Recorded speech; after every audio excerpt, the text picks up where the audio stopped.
Hi and welcome back to the Live Your Best Life podcast, and today we're talking about visualization and training your brain for the life that you want.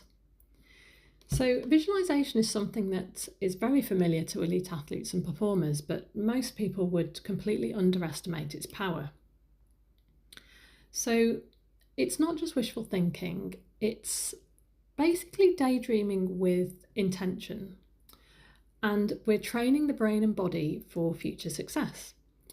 And there's real scientific research that shows that the brain responds to visualized experiences in very powerful ways, and in some cases can even improve physical performance or muscle activation simply by mentally rehearsing those movements. So today we're going to explore why visualization works, how athletes use it, and how you can use it to move closer to the life that you want. So one of the biggest challenges people face when they set a goal is that the future they want just feels so distant and unreal, and the brain prefers what is familiar. So when you imagine a big life change, a new career, improved health, financial freedom, or just a completely different lifestyle, your brain can start to resist this simply because it feels unfamiliar. And visualization can help change that. So when you repeatedly imagine a future scenario in detail, your brain begins to treat that experience as something that it recognizes and understands and is something that is possible. We can also use visualization to mentally rehearse.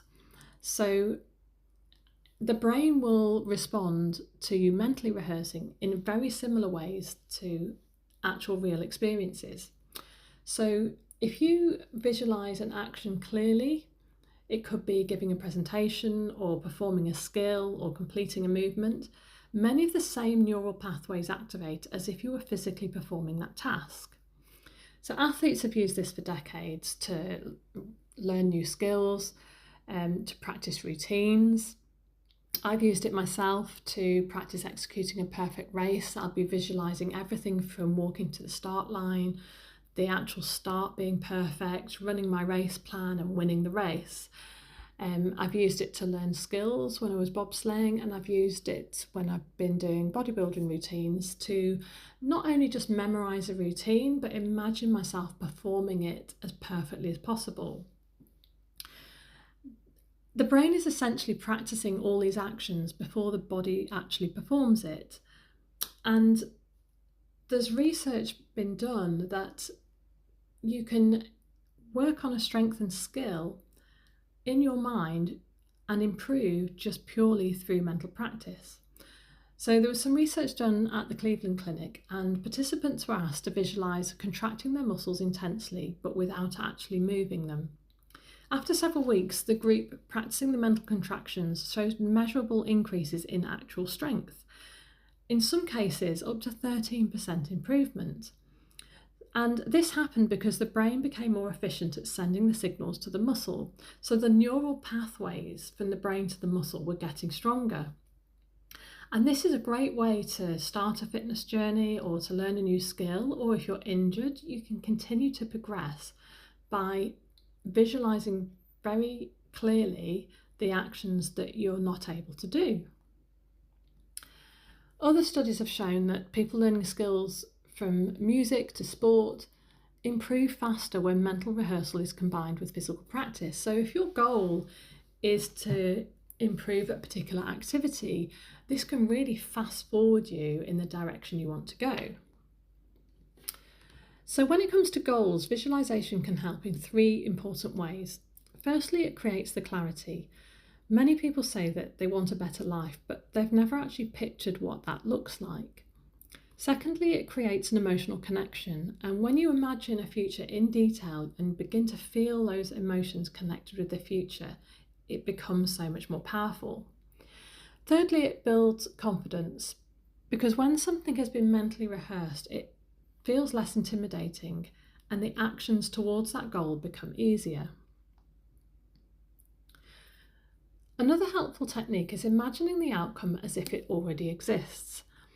This is not being delusional, but it's a way to allow your brain to experience the feeling of success before it happens.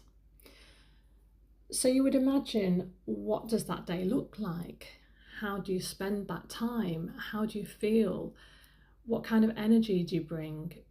This clearer mental picture becomes stronger and easier to move towards. So I like to think of visualising as overthinking the positives. So if you're an overthinker, why not overthink the best case scenario instead of the worst? So how do we do this? Well, I thought I'd talk you through it. So if you can, join in now. If not, just pop back later when you've got a few minutes to spare and have a go then. So we're going to daydream with purpose. So this short visualisation, make sure you're sat nice and comfortably. Take a deep breath in. Relax your shoulders as you breathe out.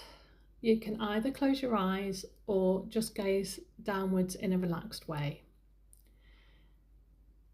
Now think of one goal that you would like to achieve. And maybe imagine yourself a year from now and you've already achieved that goal that truly matters to you. Picture where you are and look around.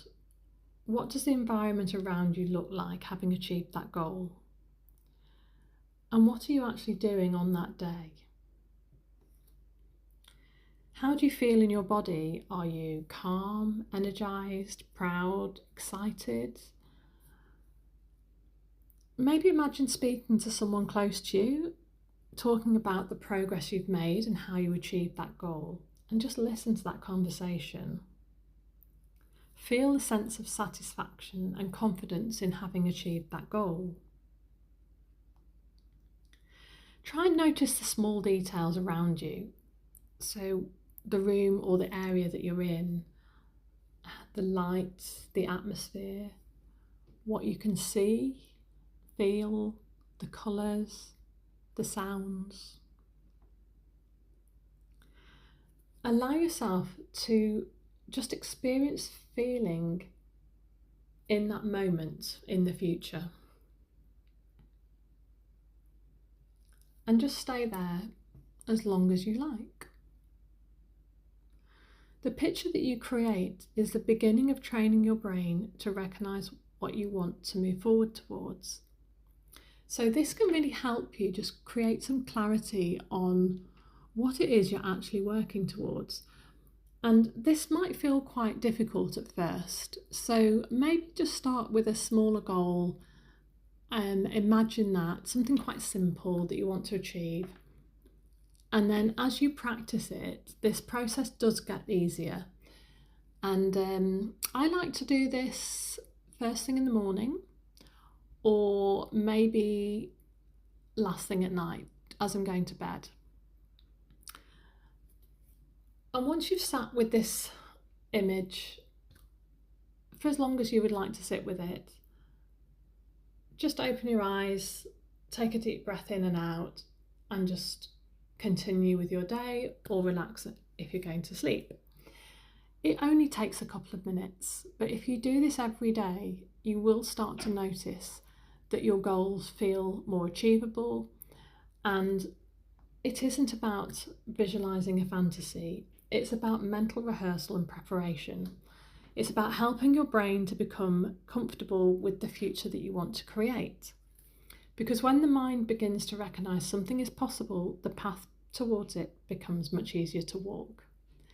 So I hope you found that useful. Like I say, if you weren't able to have a go at that visualisation now, just pop back later when you have got some time and give it a go. And I shall see you next week.